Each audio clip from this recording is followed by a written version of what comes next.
Faith. For most of us, it's a journey. Our relationship with Jesus Christ must be nourished like a garden, and it's our highest calling to share that journey with our families, our neighbors, and our communities through every season of Christian life. Throughout the country, the Virginia Synod of the Evangelical Lutheran Church in America, the ELCA, has grown a reputation for passionately planting seeds of faith, tending to the harvest, and sharing the fruits of the Spirit. It's why we hope you'll catch our passion for the Forwarding Faith campaign. Your participation will empower dynamic ministries and events for generations to come. I first became involved in the Virginia Synod in probably the mid to early 80s. I was a youth, grew up at Christ Lutheran in Roanoke. I went to my first Lost and Found and I was hooked. You learn at a young age that church is more than just where you go on Sunday, that there's a connection with other folks your age throughout the state. And then going to Synod events, you learn that it's throughout the country.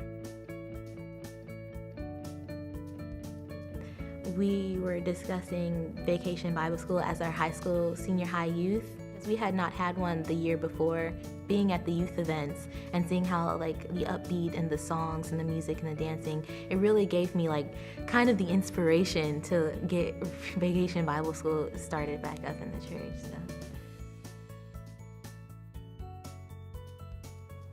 We should care that our ACTS program continues because we want to be ambassadors for Christ that are equipped.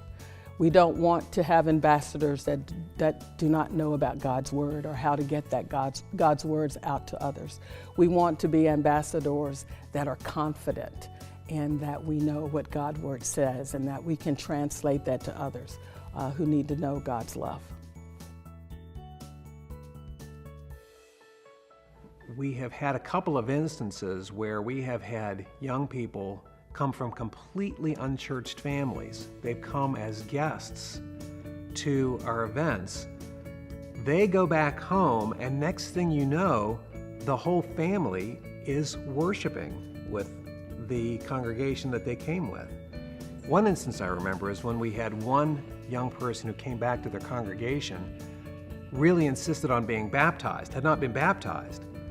That led then to all of the siblings being baptized.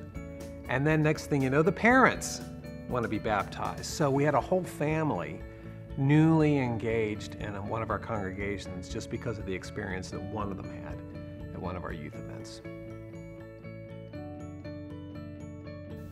Driving home, I'll never forget it. Jean and I talked about our faith more on that 3-hour trip home than we had in our entire married life. And it just changed my life. Being with the people, we formed a community. To this day, I have friends across the Synod that were, in the program with us. I had never read the Bible before.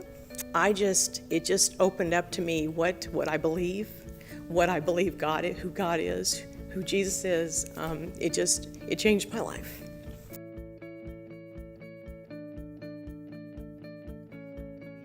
We come across the Synod and find our relationships in these important events.